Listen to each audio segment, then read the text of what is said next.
하나님의 말씀을 받는 시간입니다. 하나님의 말씀은 구약성경 이사야서 30장 18절에 있는 말씀 한 절만 같이 함께 보도록 하겠습니다.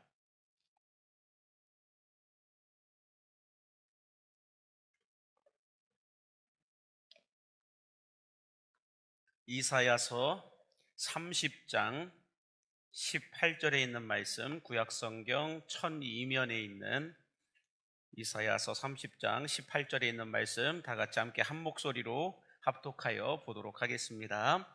그러나 여호와께서 기다리시나니 이는 너희에게 은혜를 베풀려 하시며 일어나시리니 이는 너희를 긍휼히 여기려 하심이라. 대저 여호와는 정의의 하나님이심이라. 그를 기다리는 자마다 복이 있도다. 아멘. 하나님의 말씀입니다. 할렐루야. 예, 함께 따라하겠습니다. 최고의 하나님께 최선의 예배를, 최고의 하나님께 최선의 예배를. 하나님은 언제나 최고의 하나님이심을 믿으시기 바랍니다.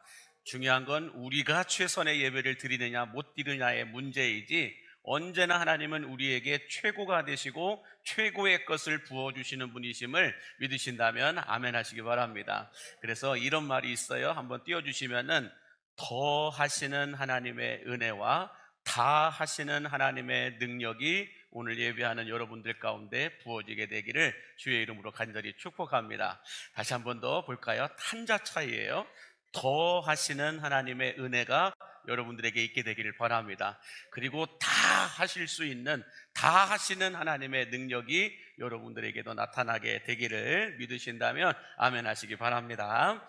자, 지난주 우리는 어떤 말씀을 나누었는지 좀 생각해 봐야 되겠는데요.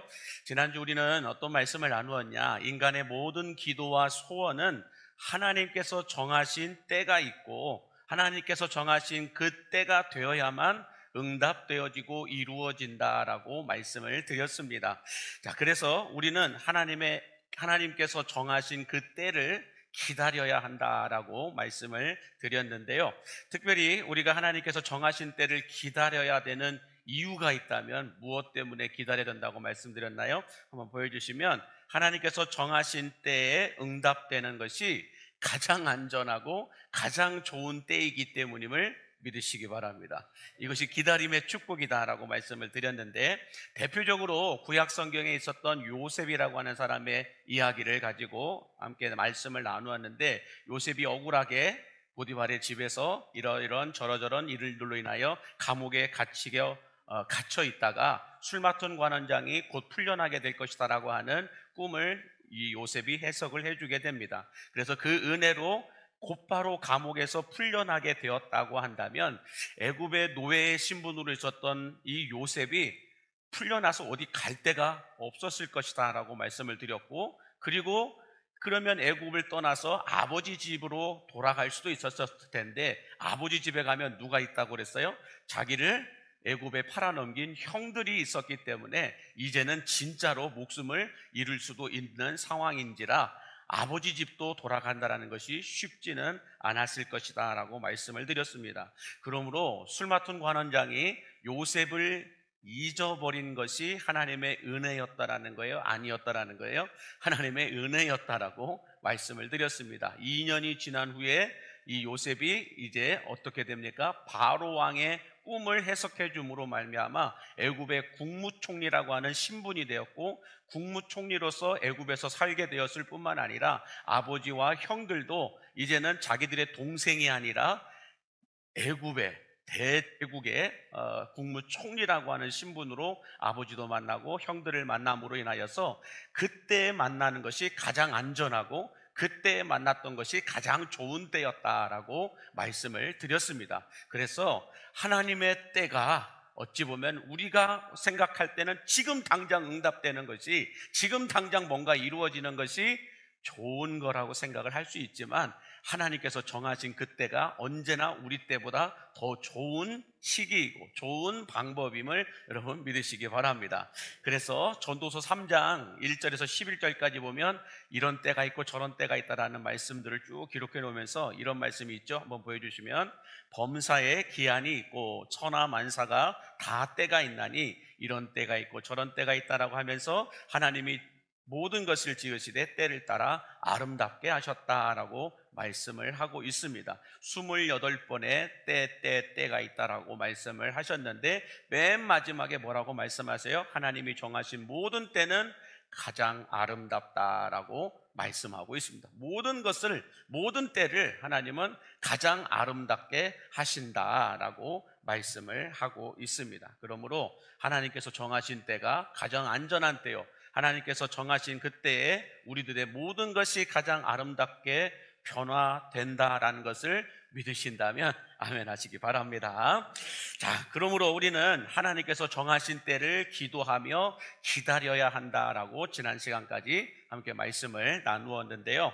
자, 그러면 하나님께서 이 모든 것을 아름답게 하시지만 누구에게? 기다리며 기도하는 자들에게 하나님은 하나님의 때에 가장 아름답게 바꾸어 주시지만, 기다리지 못하면 어떻게 될까? 이걸 좀 생각을 해보기를 원하는데, 우리가 하나님께서 정하신 때를 기다리지 못하고 그냥 우리의 욕심과 교만함으로 여러분들 일을 저질러 버리면 모든 것이 아름다운 것이 아니라 모든 것이 아름답지 못하게 된다라고 말씀을 하고 있습니다. 욕심은 내가 이루고 싶은 욕구를 가리켜 이야기하고 있는 거고, 교만이라고 하는 것은 하나님의 때가 아니라 내 때에 이루어지고자 원하는 것을 교만함이다라고 말씀하고 있는데, 자, 그러면 하나님의 때를 기다리지 못하고 일을 저질러 버려서 엉망진창이 돼버린 아름답지 못한 삶을 보여주었던 사람의 대표적인 인물이 있다고 한다면 누가 있을까? 그 사람은 아브라함이라고 하는 사람을 소개하고 싶습니다. 하나님께서 아브라함에게 아들을 주시겠다라고 말씀하셨지만 아브라함은 기다리지 못하고 사라의 몸종이었던 하갈을 통하여 이스마엘을 낳게 됩니다. 자, 여러분들, 기다리지 못하고 낳은 이 이스마엘로 인하여서 여러분들 아브라함의 집안에 어떤 일이 벌어졌을까요? 위계 질서가 깨져버리기 시작했습니다. 이 이스마엘로 인하여서 몸종 하갈과 사라가 계속해서 싸우기 시작하면서 집안이 시끄러워지기 시작했습니다.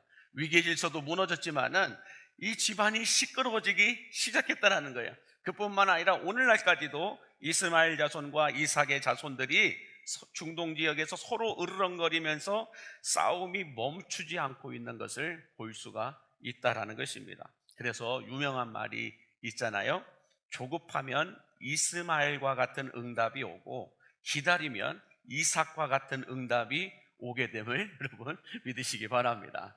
기다리면 이삭과 같은 응답이 오지만 기다리지 못하여 조급하여 내 뜻대로 일을 저질러 버리면 이스마엘과 같은 응답이 찾아오게 되면서 끝은 언제나 아름답지 못한 모습으로 마무리가 된다는 거예요. 내 욕심에, 내 교만함에 참지 못하고 그냥 일을 저질러 버리게 되면은 이스마엘과 같은 응답이 오면서 이리저리 시끄럽고 불편하고 억울하고 서럽게 살다가 끝이 아름답지 못한 모습으로 마무리가 된다라고 하는 것을 보여주고 있습니다. 자, 이뿐만 아니라 아브라함뿐만 아니라 또 아브라함의 손자였던 야곱도 마찬가지입니다. 우리 창세기 25장 23절에 보면 이런 말씀이 있죠. 함께 보여주시면, 여호와께서 그에게 이르시되 두 국민이 내 태중에 있구나. 두 민족이 내 복중에서부터 나누이리라. 이 족속이 저 족속보다 강하겠고 큰 자가 어린 자를 섬기리라 하셨더라라고 이미 야곱을 향한 하나님의 축복의 말씀이 약속되어 있다라고 하는 것을 알 수가 있습니다. 자, 그런데 야곱이 복을 받게 될 것이라고 하는 이 약속되어 있는 말씀이 있음에도 불구하고 아버지 이삭이 장자였던 에서에게 내가 장자의 축복을 부어줄 테니 가서 짐승을 잡아가지고 와서 나에게 음식을 해가지고 가져와라 라고 하는 이 말을 누가 들었어요? 이삭의 아내 리브가가 들었어요. 리브가가 듣고서는 리브가는 에서보다는 그 밑에 쌍둥이 동생이었던 야곱을 더 이뻐했던 것 같아요. 그래가지고는 어떻게 합니까? 이 이야기를 듣고 장자의 축복을 아버지 이삭이 에서에게 주려고 한다. 그러니 야곱아, 넌 가만히 있으면 안 된다 라고 말하면서 어떻게 합니까? 야곱을 에서로 분장을 해가지고 이삭에게 집어넣습니다. 음식도 어머니가 리브가가 이삭의 입맛에 맞추게끔, 얼마나 평생 동안 이삭을 위해서 음식을 만들었으니 이삭의 입맛을 잘 알겠어요. 그러니까 이삭을 위해서 음식을 만들고, 그래서 이걸 가지고 들어가라 그러면서 형 에서라고 해라 라고 하는 야곱과 리브가 모녀라네요. 모자지간에 사기극을 벌입니다. 사기극을 벌여가지고 이 아버지 이삭이 에서가 아닌 야곱에게 장자의 축복을 부어버립니다. 자, 그런데 여러분, 이렇게 부어버리고 나니까 그 이후에 야곱이 어떻게 됐어요? 야곱이 사랑하는 아들들끼리, 쌍둥이들끼리는 여러분 통하는 게 많아요. 이렇게 저렇게 저렇게 이렇게 텔레파시도 통하고 뭔가 이렇게 서로 통하는 게 많다고 하잖아요. 그런데 이 사랑하는 두 아들들이 철천지 원수가 됩니다. 그것도 몇 년 동안? 20년 동안. 20년 동안이나 떨어져 살면서 철천지 원수가 되어가지고 서로 죽이지 못해서 으르렁거리며 살고 있다라는 거죠. 뿐만 아니라 이 야곱이 형 에서를 무서워서 어디로 도망가요? 삼촌 라반의 집으로 도망가죠. 거기에서 여러분들 호화호식하면서 살았나요? 노예처럼 부림을 당하면서 20년이나 일을 했어요. 20년이나 일을 하면서 노예처럼 부림을 당하며 살았습니다. 그것뿐만 아니라 리브가가 어떻게 됐을까요? 사랑하는 아들 야곱을 자기 오빠 라반에게 보내놓고서는 끝내는 야곱을 보지 못하고 죽어요. 이런 결과가 초래하게 됐다는 거예요. 그렇게 국민 사극이 아니라 아버지 이삭을 속이기 위한 어머니와 아들의 사기극으로 인하여서 이 사기극 가운데 벌어졌던 이 야곱의 인생이 너무너무 비참하다라는 거예요. 형과 싸우죠. 20년 동안 노예처럼 부림을 당하죠. 결국은 어머니도 보지 못하고 죽어요. 그러다가 어떻게 해요? 쩔뚝발이로 다시 고향으로 돌아옵니다. 쩔뚝발이로 장애인이 됐다라는 거예요. 자, 그럼처럼 여러분, 하나님께서 정하신 때를 기다리지 못하면 리브가와 같이 사랑하는 아들의 인생이 엉망진창이 돼버려요. 기다렸으면 이미 야곱에게 하나님께서 약속하신 축복의 말씀이 정해져 있었었는데 그것을 그때를 기다리지 못하고 인간적인 인위적인 방법으로 야곱에게 장자의 축복을 부어지도록 이렇게 사기극을 벌이니까 그 아들 야곱이 고생을 합니다. 그러다가 여러분, 야곱이 인생의 말로에 자기 자신의 인생에 대해서 뭐라고 고백을 하나요? 창세기 47장 9절 말씀 같이 읽겠습니다. 시작. 야곱이 바로에게 아뢰되 내 나그네 길의 세월이 130년이니 이다 내 나이가 얼마 못 되니 우리 조상의 나그네 길의 연조에 미치지 못하나 험악한 세월을 보내었나이다. 야곱의 130년의 인생을 되돌아볼 때 좋은 기억이 없다라는 거예요. 험악한 세월을 보내었다라는 거예요. 기다리지 못하고, 하나님이 정하신 때를 기다리지 못하고 인위적인 방법으로, 인간의 욕심으로, 인간의 교만으로 이래저래 움직여버리게 되니까 야곱의 인생이 험악한 세월로 끝나버렸다라는 거예요. 자, 그리고 여러분들, 그거 외에도 이 성경에 보면 기다리지 못해서 엉망진창이 돼버린, 기다리지 못해서 아름답지 못한 모습들이 얼마나 많이 있는지 몰라요? 여러분, 이스라엘 백성들이 시내산 밑에서 뭘 만들어요? 금송아지를 만들어요. 왜 만들었을까요? 금송아지를. 그 말씀을 보면 출애굽기 32장 1절입니다. 같이 함께 보겠습니다. 시작. 백성이 모세가 산에서 내려옴이 더딤을 보고 모여 백성이 아론에게 이르러 말하되 일어나라, 우리를 위하여 우리를 인도할 신을 만들라라고 하면서 금문치 금모으기 시작해가지고 다 쏟아부어서 금송아지를 만들어 봅니다. 그 이유가 뭐라는 거예요? 모세가 산에 올라가서 더디게 내려옴으로 기다리지 못했다라는 거예요. 더디게 내려옴으로 인하여 조급해서 기다리지 못하고 그냥 이것이 우리 신이다, 이것이 우리를 애굽에서 인도해내신 신이다라고 해서 금송아지를 자기가 만들어버렸다는 거예요. 자기들이 인간이 만들어버렸다는 거예요. 그러므로 여러분, 인간이 만들면 우상 숭배가 되고 끝이 언제나 아름답지 못하다라는 거예요. 그러므로 여러분, 우리의 인생을 하나님이 시작하셨으면 하나님이 끝까지 이끌고 가시도록 우리는 기다리고 기다려야 할 줄로 믿습니다. 기다리지 못하고 내 욕심과 내 생각대로 이렇게 인위적으로 바꿔버리고 저렇게 바꿔버리고 이렇게 저렇게 하나님을 속이려다가는 인생 전체가 험악한 세월이 될 수도 있고 인생의 끝이 아름답지 못한 비참함으로 끝나버릴 때가 있다라는 거예요. 이것만 있을까요? 그럼 한번 가만히 생각해 보면 예수님의 제자였던 가룟 유다를 한번 생각을 해 보십시오. 여러분, 가룟 유다의 죄가 크지만 그 죄가 여러분 용서받지 못할 정도로 큰 죄일까요? 아니에요. 용서받지 못할 정도의 큰 죄는 아니었습니다. 왜 그럴까? 만약 가룟 유다가 여러분 자살하기 전에 며칠만 좀 더 기다렸다고 한다면 결과는 어떻게 됐을까요? 부활하신 예수님께서 의심하고 배신하였던 그 모든 제자들을 찾아가서 다 그들을 품어주시고 다 용서해 주시고 부활의 증인으로 세워주셨잖아요. 그렇다고 한다면 이 가룟 유다도 조금만 며칠만 더 기다렸으면 이 부활하신 주님을 만났을 거예요. 그랬을 때에 예수님은 가룟 유다를 용서해 줬을까요? 안 해주셨을까요? 용서해 줬을 거예요. 그렇다면 가룟 유다도 여러분들 어떤 인물이 됐을까요? 부활의 증인이 될 수 있었을 거라는 거예요. 그 잠깐 며칠을 못 참고 자기 생명을 자기가 끊어버려요. 이것뿐만 아니라 우리 역사도 보면 그렇습니다. 한국교회 역사도 보면은 마찬가지예요. 여러분, 한국교회가 역사적으로 저지른 최악의 죄악이 있다면 뭐가 있을까요? 큰 일제강점기 때 신사참배입니다. 한번 보여주실까요?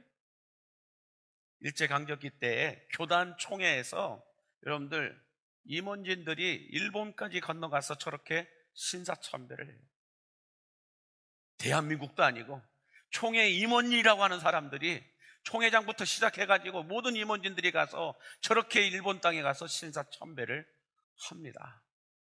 자, 그런데 여러분, 역사를 되돌아볼 때 지금이야 이제 우리가 좀 시간이 지났으니까 생각해 볼 수 있는 부분인데, 한국교회가 교단 차원에서 신사참배를 한 날이 몇 년도 며칠일까요? 제가 보니까 1938년 9월 10일입니다. 신사참배를 한 날이, 총회 임원진들이 가서 신사참배를 한 날이 1938년 9월 10일이에요. 그렇다면 우리나라 해방이 언제예요?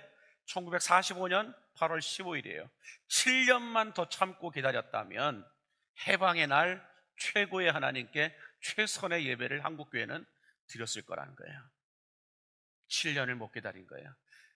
그 7년 이후 그 오랜 세월을 1910년도에 한일합방한 그때부터 그 모진 고난과 고통과 어려움을 다 참고 이겨내면서 한국교회가 왔었었는데 7년을 못 기다리고 신사참배를 합니다. 조금만 기다렸다면, 조급하지 않고 좀만 더 기다렸다고 한다면 해방의 날을 보게 되었을 것이고, 그 해방의 날 아마 최고의 하나님께 최고의 예배를 드리지 않았을까요? 최선의 예배보다도 최상의 예배, 최고의 예배를 드렸을 것이다 라고 생각이 되어집니다. 그러므로 여러분, 하나님께서 정하신 때를 기다리지 못하고 조급해지게 되면 우리들도 이런 실수를 범하게 되고 우리의 인생이 험악한 세월을 살아갈 수밖에 없지만, 힘들고 고통스럽고 어렵지만 인내하면서 조금만 참고 기다리면 하나님께서 모든 것을 아름답게 바꾸어 주시는 날이 오게 됨을 믿으시기 바랍니다. 그때를 믿기 때문에 우리는 이 자리에 와 앉아 있는 것이지, 못 믿으면 여기 못 와요. 믿는 사람이 와서 기도하는 거지, 믿지 못하면 여러분 기도하지 못한다라는 거예요. 자, 그런데 여러분, 여기서 좀 대반전의 역사가 있어요. 하나님께서 정하신 때를 묵상하면서 제가 놀라운 이 사실 하나를 발견한 게 뭐냐면 우리만 기도하고 기다리는 것이 아니라 하나님께서 정하신 때를 기다리고 또 기다리신다라는 거예요. 그 말씀이 오늘 본문 이사야서 30장 18절에 있는 말씀입니다. 함께 같이 볼까요?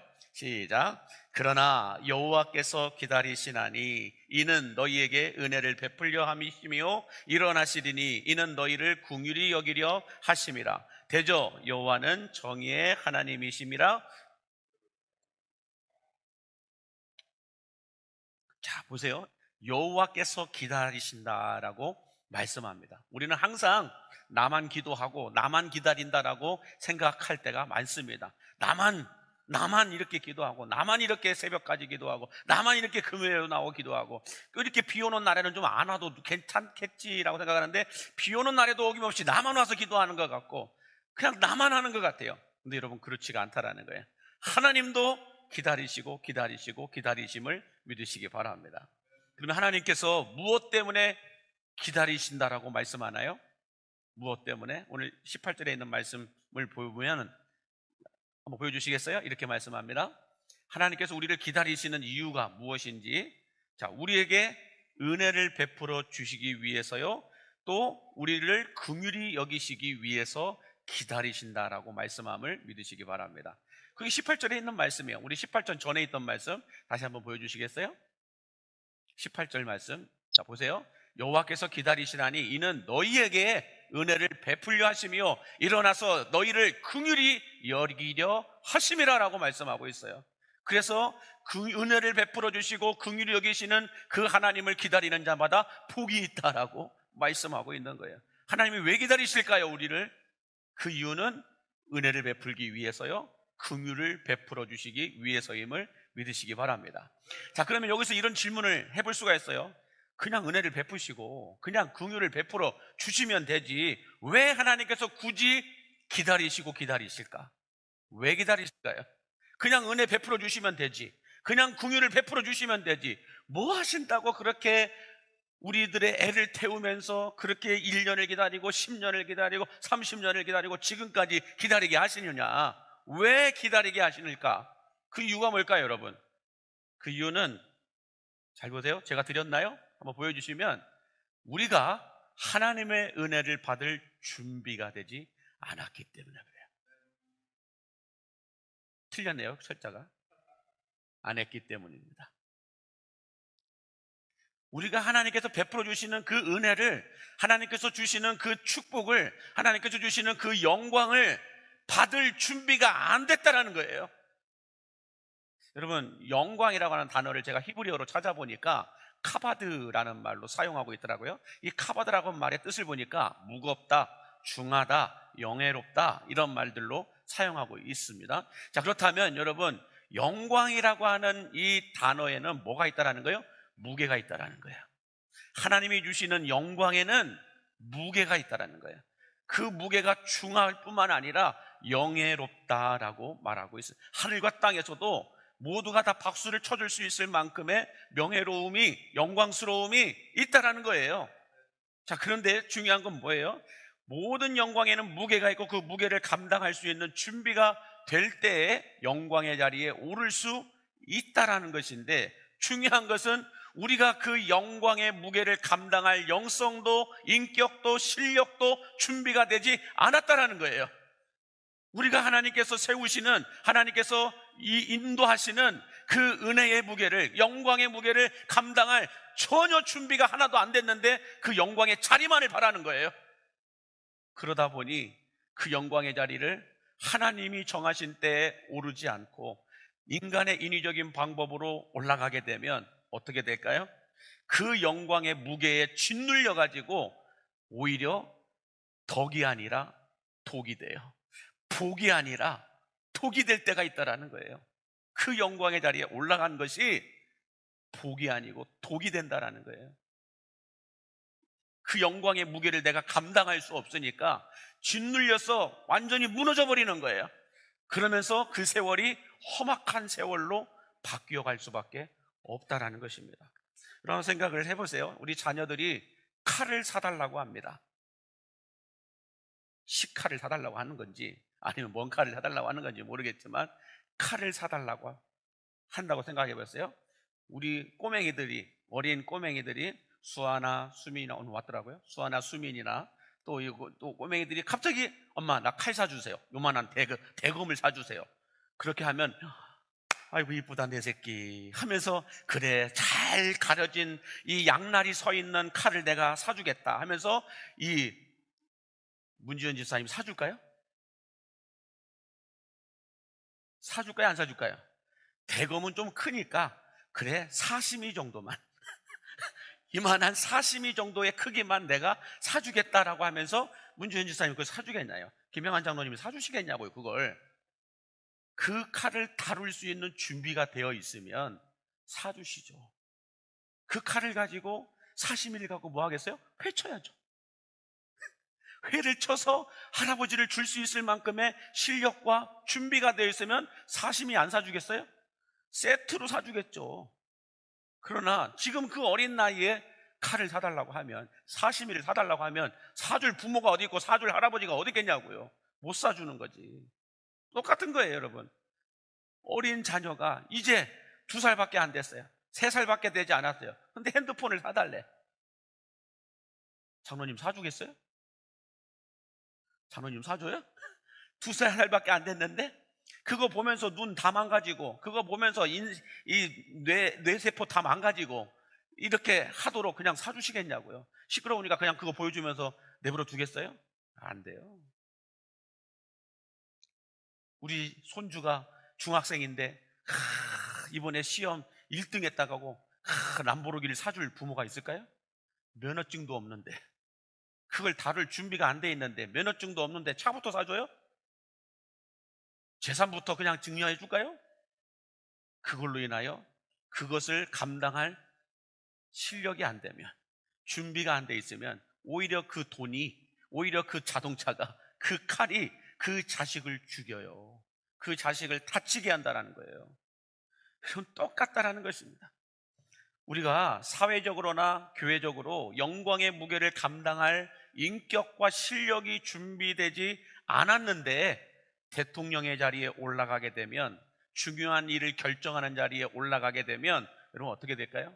그 영광의 무게가, 그 인기의 무게가 오히려 감당하지 못해서 공황장애가 옵니다. 그래서 덕이 되는 것이 아니고 오히려 자기를 패가망신시키는 독이 될 때가 있다라는 거예요. 그래서 험악한 세월을 보내다가 인생의 말로에 아무도 주변에 없어요. 쓸쓸하게, 비참하게, 서럽게 인생의 말로가 끝나버리는 그런 모습을 보게 된다는 것입니다. 자, 이걸 보면서 생각을 해봤어요. 뭔 생각을 해봤냐? 여러분, 담임 목사의 무게를 감당할 영성과 실력이 되지 않은 사람에게 담임 목사의 자리를 맡겨놔 버리면 뭐 어떻게 될까요? 그 목사도 힘들지만 함께하는 성도들도 더 힘들어요. 담임 목사라는 무게를 감당할 무게가 안 됐는데 사람의 인위적인 방법으로, 여러 가지 인간의 방식과 방법으로 그렇게 해가지고 딱 자리에 올라가게 되면 교회가 잘 될까요? 자기도 힘들어요. 그래서 제 주변에도 그런 분들이 많더라고요. 담임 목사 자리에 올라갔어요. 위임 목사까지 받았어요. 그랬는데 그 무게를 감당할 영성도 인격도 실력도 준비가 되지 않으니까 교회를 사임하는 게 아니라 목사를 사임하더라고요. 위임 목사까지 다 됐는데 최근에 그게 너무 많이 늘어나고 있어요. 왜 그럴까요? 영광의 모습만 보았지 그 영광의 무게를 볼 수는 없었고, 그 영광의 무게를 감당할 실력도 영성도 준비가 되지 않았는데 무조건 담임 목사 가면 다 된 거라고 생각을 했다라는 거죠. 여러분, 이것만 있을까요? 담임 목사만 있을까요? 교회 안에 우리 장로님도 안수사님도 권사님도 그 무게를 감당할 준비가 되지 않은 사람들에게 인위적인 방법으로 그 자리를 맡겨놔 보세요. 어떻게 될까요? 그분도 힘들지만 교회는 더 힘들어요. 그런 교회가 우리 주변에 얼마나 많습니까? 우리 한국 교회 얼마나 많아요. 하나님이 그냥 기다리시는 게 아니에요. 기다리고 기다리고 왜 기다리실까요? 그 무게를, 직분의 무게를 감당할 준비가 되어야 세우신다는 거예요. 그러면 저는 이런 생각을 해봐요. 우리 광림교회, 다른 교회까지 내가 볼 필요 없어요. 왜? 우리 교회 아니니까. 그 교회는 그 교회예요. 우리 교회를 놓고 봤을 때 우리 교회 안에 있는 장로님들, 우리 교회 안에 있는 권사님들, 안수집사님들, 우리 이 항존직이라고 하는 무게를 감당하는 게 여러분 쉬울까요? 아니, 그 무게를 감당할 영성도, 인격도, 실력도 준비되었기 때문에 저는 하나님이 그 자리에 세우신 줄로 믿습니다. 저는 그렇게 믿고 싶어요. 그렇게 믿고요. 그냥 세운 자리가 아니라는 거예요. 남들이 보기에는 혀를 찰 수도 있어요. 고개를 절레절레 할 수도 있어요. 그러나 하나님의 무게가 있어요. 하나님의 저울이 있다고요. 하나님만이 보시고 계시는 저울이 있다고요. 그 저울에 찼을 때 하나님이 세우시는 거예요. 그러지 않고서는 여러분들 못 감당하더라고요. 아무리 장로님이라고 해도, 아무리 권사님이라고 해도, 안수집사님이라고 해도 하나님이 정하신 저울의 무게에 달아 채워지지 않았는데 인간의 방식과 방법으로 채워지게 돼서 올라가게 되면 여러분들 못 버티더라고요. 힘들게 하고. 그러므로 여러분, 모든 은혜에도 영광에도 직분에도 하나님이 정하신 무게가 있음을 믿으시기 바랍니다. 그 무게가 채워질 때까지 하나님은 기다리고 기다리고 기다리시는 거예요. 그렇게 생각하니까 우리 교회 안에 장로님들 몇 분 안 계시지만 여러분, 우리 장로님들 얼마나 피곤한지 몰라요. 너무 감사한 것은 우리 장로님들 새벽 안 빠집니다. 물론 피곤해서 한두 번 빠지실 수는 있죠. 그러나 제가 새벽 예배에 나와서 예배 드릴 때마다 우리 장로님들 한 번도 안 빠져요. 그 자리에 있어요. 잘하고 못하고를 떠나서 기도의 자리를 지키고 있는 그 모습만으로도 장로의 무게가 채워지고 있는 거예요. 우리 권사님들이라고 여러분들 다를 게 있을까요? 얼마나 보이지 않는 곳에서 수고하고 땀 흘려서 허리 아픈데 허리 협착증 다 걸렸어. 너무 많은 일을 시켜가지고 허리 협착증 다 걸렸어. 그래도 모르고 내가 허리 협착증이 있는지 없는지도 모르고 주를 위해서는 그냥 싱글벙글 하면서 그냥 아픈데 뭐 일을 할 때는 그냥 막 해요. 그러다 집에 가면 아파. 왜 아프지? 그렇게 하시는 거예요. 그분들이 그 자리를 채우고 그 자리를 지키는 것, 영광의 무게를 감당할 수 있는 준비가 됐기 때문에 그 자리에 있는 거지. 여러분들 인간의 짧은 생각으로 잘한다 못한다 맞다 틀리다 이런 거 함부로 얘기하지 마세요. 하나님이 세우셨어요. 하나님이 그 영광의 무게를 감당할 수 있다고 생각하셔서 그 자리에 세워놨다고요. 그것을 함부로 우리가 저울질하면 안 돼요. 한 대로 잣대를 가지고 판단해서도 안 된다는 거예요. 하나님이 세우신 종들이에요. 또 여기서 안수집사님들 안 하면 또 상처받아서 가요. 우리 안수집사님들도 그냥 계신 게 아니라고요, 여러분들. 네? 정말로 여러분들 힘든 일이 있을 때 남모르게 우리 안수집사님들 달려와가지고 제일 먼저 그 자리 지켜주는 분들, 안수집사님들이 얼마나 많은지 몰라요. 맨 앞자리 안수집사님 앉아 있잖아요. 그렇지 않습니까?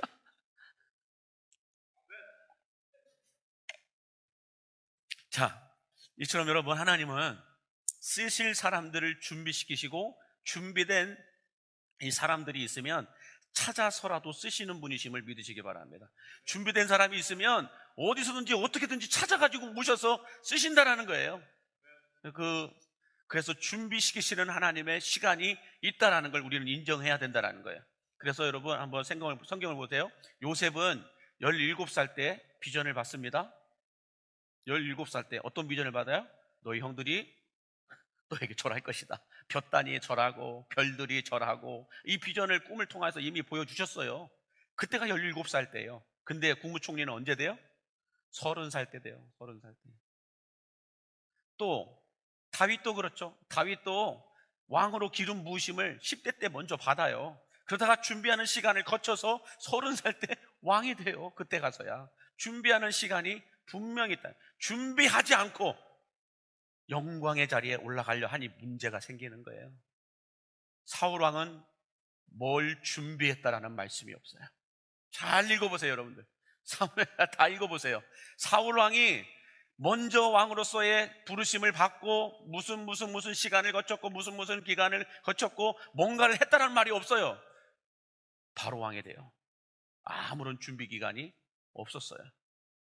그러다 보니 자기가 제사를 드려버리고 본인이 하나님이 되고 본인이 제사장이 돼버리고 하나님의 말씀도 본인이 버려버려요.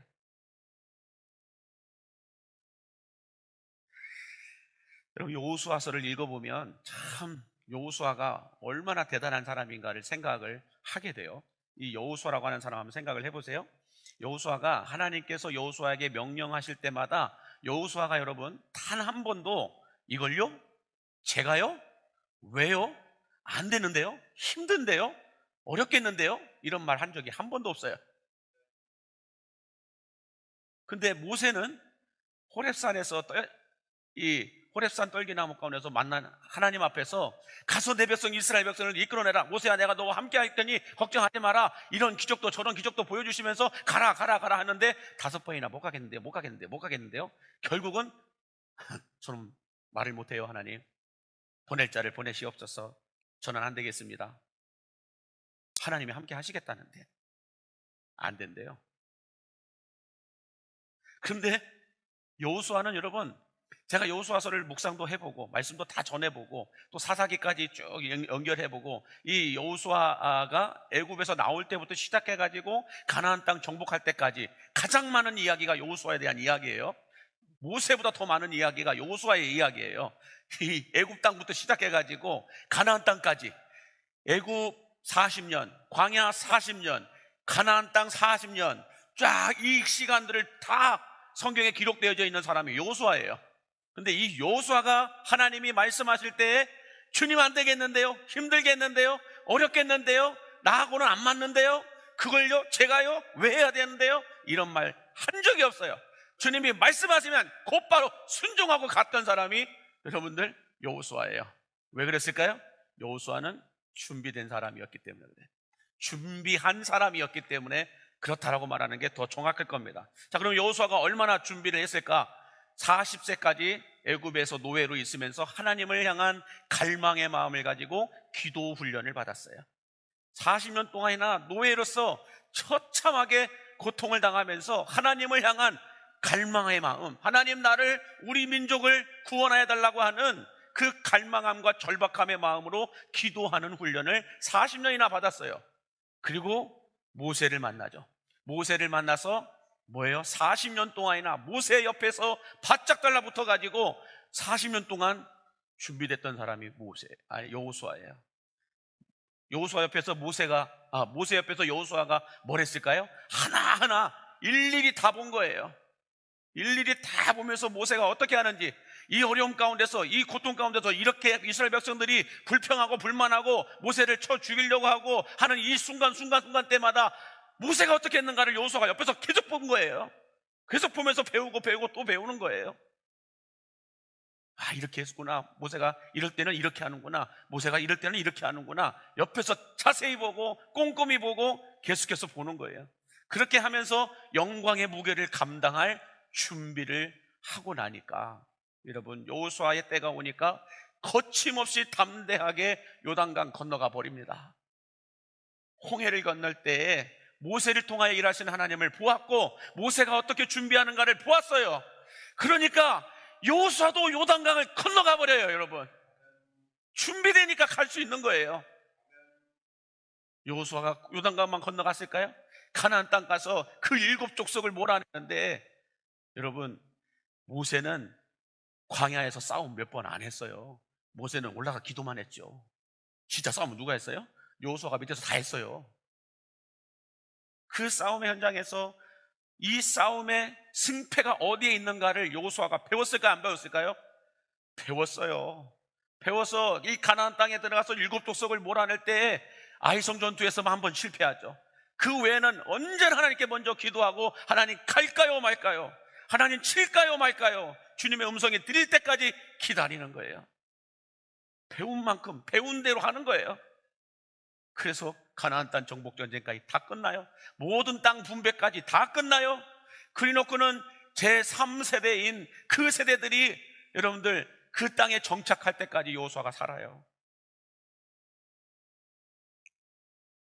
그러므로 여러분, 하나님께서는 우리들이 바라는 소원을 바로 주실 수도 있지만, 우리가 바라고 소원하는 그 무언가, 그것이 영광의 무게이든 아니면 다른 어떤 무엇이든지 간에 그것을 우리가 받아 누릴 수 있는 준비가 될 때까지 하나님은 기다리신다는 거예요. 그래서 여러분들이 이렇게 금요일마다 나와서 기도하시는 것, 새벽마다 기도하시는 것 하나님 모르실까요? 그거 주실 수 있는 능력이 없어서 하나님이 가만히 계시는 걸까요? 아니, 당장이라도 주실 수 있는 분이세요. 그럼에도 불구하고 기다리시는 이유가 뭘까요? 그래도 불구하고 이렇게 머뭇거리시지 않겠죠. 이렇게 지체하면서 우리가 보기에는 답답하게 왜 이렇게 오랫동안 응답하시지 않는 이유가 뭘까요? 그걸 주었을 때에, 그 응답을 주었을 때에 내가 그걸 감당할 능력이 없는 거예요. 실력도 없고 인격도 안 되고 그걸 감당할 준비가 전혀 안 됐는데 그 하나님이 주시겠나요? 안 주신다라는 거죠. 그래서 여러분, 모세라고 하는 사람을 한번 보세요. 출애굽기 2장 12절에 애굽 사람을 쳐 죽일 때 이렇게 말을 합니다. 보세요. 시작. 좌우를 살펴 사람이 없음을 보고 그 애굽 사람을 쳐 죽여 모래 속에 감추니라. 여러분, 모세가 준비가 안 됐을 때는, 지금 이거 언제예요? 모세가 40살 때예요. 40살 때 광야로 쫓겨나기 직전에 애굽 사람을 쳐 죽이죠. 애굽 사람이 히브리 사람을 죽이는 걸 보면서 참지 못하고 그냥 쳐 죽입니다. 근데 여러분, 다시 한번 그 말씀 보여주시겠어요? 뭐가 보입니까? 다시 한번. 자, 시작. 좌우를 살폈다라고 말해요. 좌우를 살폈다라고 말하는데, 여기서 뭐가 보이나요?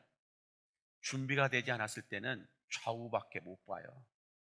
하늘을 살필 줄 모르는 거예요. 좌우를 살필 줄밖에 몰라요. 준비가 안 됐을 때는 좌우밖에 살필 눈이 없어요. 하늘을 살필 눈이 없는 거예요.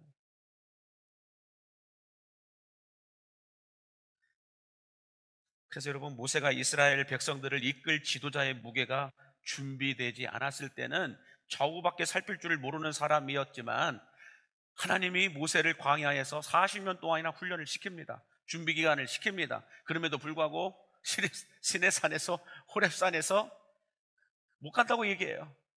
그럼에도 불구하고 하나님이 설득하시죠. 지팡이, 뱀, 손, 마름, 이렇게 하면서 보여줄 거 다 보여주시잖아요. 행하실 거 다 해주시면서 내가 너와 함께 할 거다, 이런 것들 내가 너와 함께 할 테니 다 행할 테니 너는 그냥 가라 라고 말씀을 하시죠. 그렇게 훈련받고 그래서 모세도 확신반 훈련받고 성장반 훈련받고 제자반 훈련받고 그렇게 훈련받아서 겨우 애굽으로 간 거예요. 그래서 여러분, 우리가 언제 하나님이 우리를 쓰시냐? I'm something, 내가 뭐라도 되는 줄 알았던 입에서 I'm nothing, 나는 아무것도 아닙니다, 그런 겸손한 고백이 터져 나올 때 하나님 그때 쓰세요. 이건 나밖에 할 줄 모릅니다. 우리 교회에서 이건 나만이 할 수 있습니다. 그건 I'm something이 되는 거예요. 그러나 I'm nothing이 되면 하나님 그때 나를 사용하시는 거예요. 그러면 여러분, 하나님께서 주시는 은혜와 영광의 무게가 있다라는 걸 여러분 기억하시기 바랍니다. 그 말인즉 지금 여러분이 감당하고 있는 그 직분과 그 역할들은 아무나 할 수 있는 게 아니라는 거예요. 하나님께서 인정하셨기 때문에 여러분들이 그 자리에서 그 역할을, 그 직분을 감당하고 있는 것임을 믿으시기 바랍니다.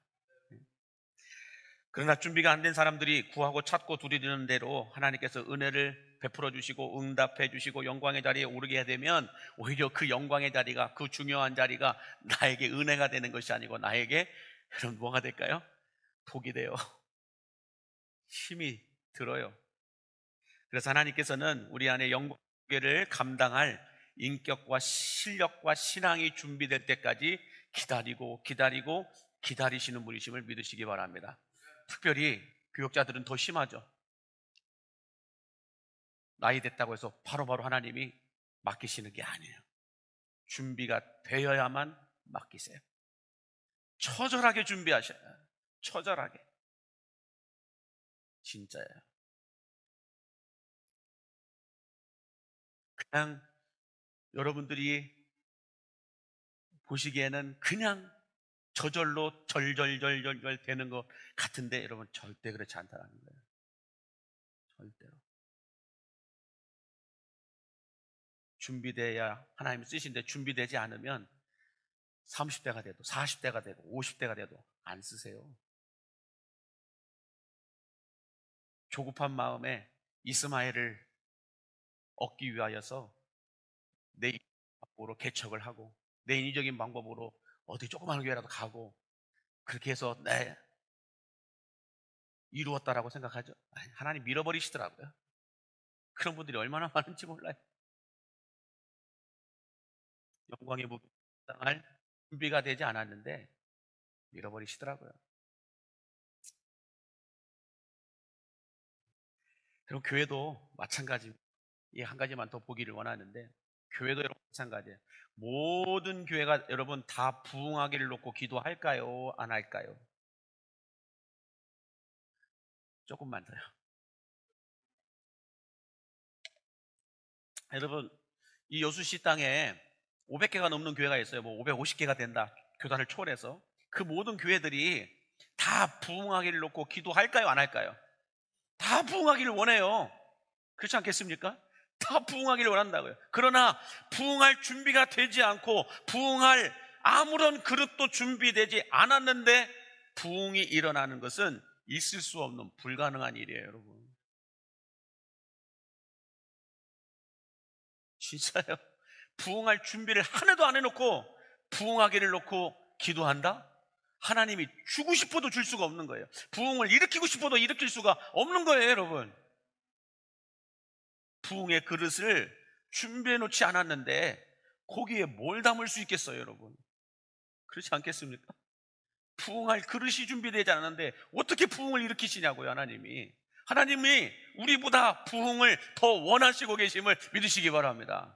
우리보다 더 부흥을 원해요. 하나님은 죽어가고 있는 영혼들 그냥 내버려두지 않고 어느 교회라도 좀 이 영혼을 보내서 살리기를 원하시고 계시는데 이 영혼을 보낼 교회가 없는 거예요. 왜요? 보냈다간 상처받고 다시 나와. 가서 치유되고 회복되고 변화돼서 그 영혼이 잘 자라나고 건강하게 성장해야 되는데 보냈는데 오히려 더 상처받고 나와. 그런 교회를 하나님 뻔히 보시고 계시는데 보내주겠냐고요, 그 영혼들을. 안 보낸다니까요. 교회 내부 안에서 자기들끼리 서로 으르렁거리고 있고 힘겨루게 하고 있고 텃세 부리고 있고 하는 그런 교회를 하나님이 영혼을 보내주시겠냐고요. 안 보내주시지. 준비가 하나도 안 됐는데 그냥 부흥을 주옵소서, 부흥을 주옵소서. 아무리 기도해 보세요. 하나님 응답하시나? 기다리신다. 내가 기다릴게. 부흥을 주세요. 기다릴게. 부흥을 주세요. 기다릴게. 부흥을 주세요. 기다린다니까. 하나님이 기다리신다. 기다리신다. 왜 기다리실까요? 우리가 준비 안 됐으니까. 부흥을 원하지만 준비되지 않았어요. 아무런 그릇도 준비하지 않았고. 그래서 여러분, 이 그릇을 준비해야 된다는 비밀이 어디에 나와 있냐면은 엘리사 선지자가 이런 이야기를 해요. 우리 사무엘하 4장 3절에서 8절 한번 보실까요?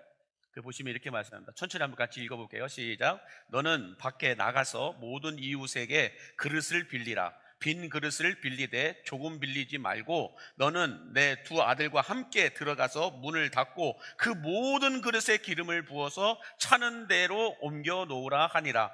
여인이 물러가서 그의 두 아들과 함께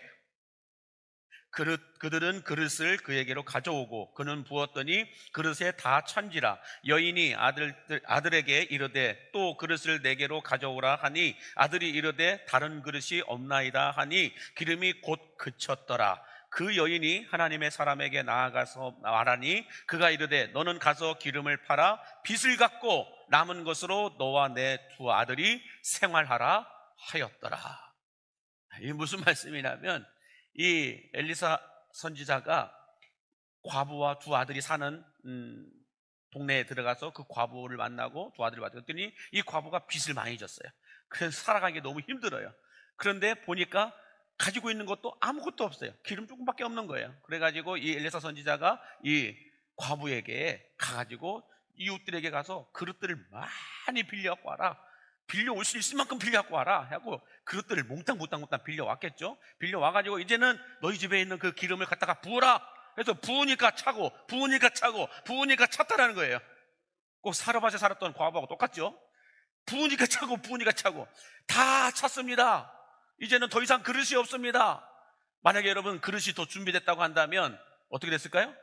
또 채워지고 또 채워지고 계속 채워졌을 거라는 거죠. 다 채워지고 나니까 이제는 그걸 갖다가 팔아라. 그래서 빚을 갚고 그것으로 생활하라 라고 말씀하고 있는 거예요. 여러분들, 준비된 그릇만큼 채워지는 거예요. 그게 부흥이에요, 여러분. 하나님이 일으키시는 부흥은 그런 거라는 거예요. 준비된 그릇만큼 채워주신다라는 것입니다. 그래서 여러분, 교회 부흥도 똑같은 거예요. 준비된 그릇만큼 하나님이 그 교회에 영혼을 보내주시고 그 교회 안에 하늘의 부흥을 일으켜주심을 믿으시기 바랍니다. 그래서 우리가 여러분들 월드 사역을 하는 이유가 뭐라 그랬어요? 이 월드 사역은 다른 프로그램 아니에요. 프로그램 아니에요. 월드 사역은 우리가 그릇을 준비하는 시스템임을 여러분 믿으시기 바랍니다. 네? 그래서 월드 사역이 뭐야? 난 아직까지도 도대체 모르겠어. 그냥 목사님이 월드 하니까 월드라고 하지. 월드가 뭐요? 새로 나온 복권이요? 몰라. 월드가 뭐요? 새로 나온 아이스크림 이름이야? 월드콘이 있어. 몰라. 그냥 그거밖에 몰라. 근데 그냥 월드 하니까 그냥 월드 하는가 보다 이렇게 얘기하는 거죠. 근데 여러분, 지금은 아마 모르실 수밖에 없고 몰라도 돼요. 아직 한 시즌이 끝나기 전까지는 몰라도 됩니다. 그래서 이 5년마다 한 시즌이 돌아간다고 그랬잖아요. 그래서 한 시즌당 올해는 워시핑 처치, 예배로 부흥하는 교회가 되기 위해서 옷을 갈아입는 시간이다라고 생각하시면 돼요. 내 옷을 갈아입는 시간이다. 그래서 명절 때 부모님들이 딱 맞는 옷을 사줘요? 아니에요. 클 걸 생각하고 좀 큰 옷을 사줘요. 그 시기이다라고 생각하시면 돼요. 하나님이 우리 교회 안에 부흥을 일으키실 텐데 그 부흥을 일으키기 위해서 지금 나에게 딱 맞는 옷이 있어요. 지금 나에게 딱 맞는 예배가 있어요. 지금 나에게 익숙하고 편안한 예배가 있어요. 그러나 이 편안하고 익숙한 예배를 조금 크게 만드는 거예요. 아멘이십니까? 그래서 더 많은 영혼들이 왔을 때도 예배가 불편하지 않고 원활하게 진행되게 하기 위해서 예배를 이렇게 바꿔보는 거예요. 저렇게 바꾸는 거예요. 그래서 옷을 조금 넓히는 거예요. 넓히는 작업을 하고 있다라고 생각을 하시면 돼요. 그래서 올 한 해 동안에는 어떻게 한다고 그랬어요? 이렇게도 해보고 저렇게도 해보고 예배를 이렇게도 드려보고 저렇게도 드려보고. 왜 맨날 목사님이 복음성가만 부릅니까? 찬송가도 좀 불러보십시오. 그럼 불러요. 찬송가도 불렀다가 복음성가도 불렀다가. 그래서 그 예배에 맞춰서 그 말씀에 맞춰서 필요한 말씀들의 찬양을 올려서 같이 찬양 부르기도 하고 이렇게 기도도 해보고 이렇게 하면서 조금 이 예배에 대한 사이즈를 넓혀보는 거예요. 그러면서 여러분들, 교회만 그렇게 넓히면 될까요?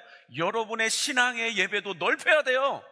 그냥 옛날 내 모습 그대로 이대로가 좋사오니, 옛날 원칙이 더 좋사오니, 옛날 모습이 더 좋사오니 이렇게 해야 되는 거 맞는 거 아닙니까 하면서 그냥 그대로 고수하면 그분은 교회가 부흥해도 그 그릇밖에 안 돼요. 그 이상의 은혜가 채워지지 않는다고요. 넓힌 사람만이 채울 수 있는 거예요, 여러분. 그래서 우리가 이 월드 사역의 첫 번째 해인 W회, 이 워시핑 처치를 통하여서 예배를 통하여 부흥하기 위해서 예배 대행진을 하는 거고, 예배 대행진을 통해서 최고의 하나님께 최선의 예배를 드리기 위해서 최선의 예배가 뭘까? 나에게 있어서 최선의 예배가 뭘까? 이걸 생각하고 옷을 갈아입으라는 거예요. 이 최선의 예배가 한 번 더 예배하는 거라는 거예요. 두 번 더 예배하는 거예요. 세 번 더 예배하는 거예요. 그래서 그냥 예배 시간 딱 맞춰가지고 딱 와가지고 예배 드렸던 것을 이제는 30분 전에 와서 같이 기도하고 같이 찬양하면서 내 예배의 옷을 넓히라는 거예요. 하나님이 더 많은 영역을 역사하실 수 있도록 옷을 갈아입으라는 거예요. 교회만 시스템을 바꾸는 것이 아니고 우리 신앙에도, 우리 믿음에도, 내 신앙생활에도 예배의 옷을 갈아입으라는 거예요. 그래서 30분 전에 와서 예배하고 또 한 번, 그냥 주일날 오전에 한 번만 예배 드렸던 사람이 오후에도 예배 드려보고 금요일에도 예배 드려보고 수요일도 예배 드려보고 새벽에도 예배 드려. 왜 하면 안 해? 나는. 그래서 이렇게도 예배 드리고 저렇게도 예배 드리고 이렇게 하다 보면 성도들의 예배 옷이 넓어져요. 그리고 우리 교회의 예배의 시스템이 넓어져요. 그러면 더 많은 영혼들이 온다 하더라도 우리가 그들을 섬길 수 있어요, 없어요? 섬길 수 있어요. 꼭 내 자리에 앉았다고 해서 옆에 가갖고 막 치나 이렇게 하면 될까 안 될까요? 안 된다고요. 여긴 내 자리니까 누구도 못 앉아. 그렇게 하면 된다 안 된다? 안 된다. 또 거기는 장로님들 앉는 자리니까, 거기는 누구 앉는 자리니까 나는 안 간다. 그러면 된다 안 된다? 안 된다라는 거예요. 앞자리는 누가 앉는다? 은혜를 사모하고 갈망하는 자가 앉는 거예요. 장로님들이 앉는 자리가 아니에요. 오래되신 분들이 앉는 자리가 아니라고요. 근데 언제부터인가 우리 2부 예배 때 보세요. 정말로 이 가운데가 없어요. 목사가 어디다가 눈을 두고 설교를 해야 될지를 모르겠어요. 여기는 아무도 안 계세요. 그러면 저 끄트머리 보고 설교를 해야 돼요. 저쪽 끄트머리 보고 설교를 해야 돼요. 그러면 된다 안 된다? 네, 우리는 아니다. 시작. 우리는 아니다. 그렇게 여러분 예배를 우리가 넓혀가는 거예요. 그래서 올해는 이렇게 예배하고 저렇게 예배하면서 우리에게 딱 맞는 최적의 예배를 만들어내는 거예요. 하나님이 그렇게 만들어 가실 거라고 저는 믿습니다. 그래서 그렇게 만들고 나면 내년부터는 진짜 우리 교회에 하나님이 만들어주신 예배를 갖고 예배를 진행을 해 나가는 거고요. 그러면 이제 내년에는 어떤 해예요? 오의 해예요. 오이코스 처치 해서 목장으로 부흥하는 예배. 그래서 모든 목장을 내년에는 옷을 갈아입어야 되는 거죠. 지금까지 그냥 설렁설렁 대충대충 건조하게 했던 목장 모임을 내년부터는 그게 아니라는 거죠. 더 깊이 있게, 더 따뜻하게, 더 넓게 옷을 갈아입어야 되죠. 목장 모임을. 그래서 우리는 지금 셋째 주에만 목장 연합 모임이라고 해갖고 의무적으로 제도적으로 교회에서 모이도록 만들어놨잖아요. 이걸 더 확대시킬 수 있겠죠. 그것뿐만 아니라 조금 더 확장시켜 나가서 목장들을 원활하게 활동할 수 있게끔 만들어 가겠죠. 이렇게 오이코스 처치를 통해서 얘기하고, 그 다음에는 지역사회를 섬기는 활동들을 통해 가지고 이 지역사회를 우리가 구제활동하고 궁유례 활동을 하면서 지역사회를 살리는 거예요. 그것을 좀 넓히는 거죠. 넓혀서 여수시를 섬기는 교회가 되는 거죠. 그렇게 하다가 다음에는 뭐가 있어요? 땅끝까지 가서 복음 전해야죠. 선교하고 전도하는 일에. 그래서 저는 이 네 번째 해 때는 그냥 10명씩, 15명씩, 20명씩 딱딱딱딱 짝이져가지고 전 세계로 흩어졌으면 좋겠어요. 흩어져가지고 해외로도 가고 여기 도시로도 가고 지방도 가고 저 서울도 선교하러 가고 이렇게 다 갔으면 좋겠어요. 그게 선교로 부흥하는 교회인 거예요. 그러고 난 다음에 마지막에 뭐예요? 마지막에는 예수 행진인 거예요. 예수의 제자를 삼아서 예수 그리스도의 증인이 되는 삶을 살아가게 되는 거죠. 그렇게 한 시즌이 끝나고 나면 5년이 지나가는 거예요. 이 5년이 지난 동안 우리 교회의 전체적인 옷이 넓어지겠죠. 시스템이 넓어지겠죠. 그냥 건물이 넓어지는 게 아니고요. 우리 교회의 시스템이 넓어지는 거예요. 보는 환경이 넓어지는 거예요. 그렇게 되면 하나님이 100명을 보내주셔도 200명을 보내주셔도 300명을 보내주셔도 수용이 가능한 거예요. 근데 지금은 내 옷만 딱 입고 있고 나만 딱 내 자리만 차지하고 있으니까 10명이 와도 안 비켜주죠. 내 자리가 없어지니까. 아니라는 거죠. 옷을 넓게, 시스템을 넓게 하면 100명이 와도 그냥 앉으시라고 편하게 대접할 수 있고 대우할 수 있고 그렇게 해나가는 거죠. 그러므로 여러분, 다음 세대라는 것은 뭘까요? 제가 지난주 우리 목장 훈계위 모일 때 얘기했어요. 다음 세대란 한번 보여주시겠어요? 다음 세대란 같이 읽어보겠습니다. 교회 학교 자녀들을 놓고 말하는 것이 아니라 하나님께서 일으키시는 부흥과 사명을 감당하고 준비하고 계신 사람들을 다음 세대라고 말합니다. 우리는 지금까지 다음 세대 하면은 꼭 교회 학교 아이들만 떠올리고 생각했었는데 아니에요. 다음 세대는 누가 다음 세대였냐? 여호수아가 다음 세대였어요. 다음의 사명을 받다 이어갈 세대들. 우리 강림교회 40년의 역사를 이제 이어서 받아 나갈 준비를 하고 있는 세대들, 그 세대가 다음 세대예요. 그래서 여러분, 다음 세대를 위해서 우리가 뭐 해야 될까요? 기도하셔야 돼요. 다음 장로님들이 세워질 수 있도록 기도하셔야 되고, 다음 권사님들이 세워질 수 있도록, 다음 안수집사님들이 세워질 수 있도록, 다음 남성교회 회원들이 세워질 수 있도록, 다음 여전도회들이 세워질 수 있도록 세우시도록 기도하셔야 된다고요. 다음 세대를 아무도 준비해 놓지 않고 있으면 새로운 40년에 변화가 없어요. 그냥 이전의 40년 그대로 답습하는 거예요. 그래서 여러분, 여러분들과 같은 새로운 다음 세대의 일꾼들, 여러분이 모세라고 한다면 여호수아를 세워 나와야 된다는 거죠. 그래서 여호수아 같은 사람이 여러분 옆에서 자꾸 배우는 거예요. 예배는 이렇게 하는 거야, 교회 사역은 이렇게 하는 거야, 교회 봉사는 이렇게 하는 거야, 섬김은 이렇게 하는 거야, 이렇게 다음 교사는 이렇게 하는 거고, 찬양대는 이렇게 하는 거고, 가르쳐야 돼요. 그런 사람들이 자꾸 세워지는 것이 다음 세대라고요.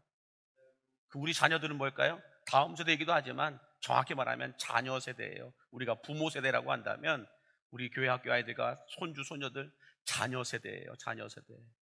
다음 세대는 아니에요. 다음 세대는 우리에게 주신 이 사명을 받아 바톤을 이어받아 달려갈 사람들, 달려갈 다음 사람들, 3040 세대라는 거예요. 3040 세대가 다음 세대예요. 우리들의 이 다음을 이어받아 달려가야 될 세대, 그 세대가 다음 세대, 우리는 교회로 말한다면 이음교구입니다.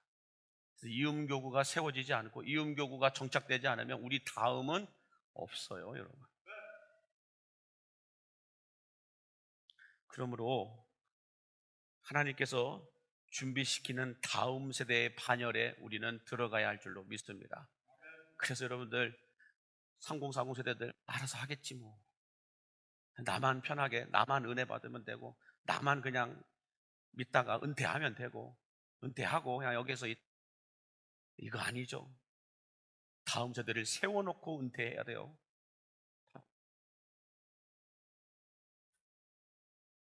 그러므로 하나님께서 준비시키시고 계시고 준비하고 계시는 그 다음 세대들이 어디 와야 돼요? 기도 모임에 와야 돼요. 예. 그래서 이 자리는 아무나 올 수 있는 자리가 아닙니다. 다음 세대들이 올 수 있는 곳이에요. 옆에 분에게 인사하겠습니다. 당신도 여호수아와 같은 다음 세대입니다 라고 인사해 주세요. 당신도 여호수아와 같은 다음 세대입니다. 네, 말씀을 마치겠습니다. 우리 갈라디아서 6장 9절에 있는 말처럼 우리가 선을 행하되 낙심하지 말지니 포기하지 아니하면 때가 이름에 거두리라 라고 말씀하고 있듯이, 하나님께서 정하신 때가 가장 안전하고 좋은 때임을 믿고 하나님께서 은혜를 베푸시고 긍휼을 베푸실 수 있도록 우리 안에 영광의 무게와 직분의 무게를 감당할 영성과 실력을 준비하셔서 여호수아처럼 다음 세대로서 쓰임받을 수 있는 여러분들이 되시기를 주의 이름으로 간절히 축복합니다. 함께 기도하겠습니다. 만복의 근원 되신 하나님 아버지, 하나님께서 정하신 때가 가장 안전하고 가장 좋은 때임을 믿고 기도하면서 하나님의 때를 기다리게 하여 주옵소서. 무엇보다 하나님께서 은혜와 긍휼을 베풀어 주실 수 있도록 영광의 무게와 직분의 무게를 감당할 영성과 실력을 쌓으며 준비하게 하여 주시옵시고, 주님이 부르실 때에 믿고 뛰어나아갈 수 있는 우리 다음 세대들이 될 수 있도록 우리 광림교회 모든 성도들을 권능의 두 손 들어 축복하여 주옵소서. 예수님의 이름으로 축복하며 기도하옵나이다.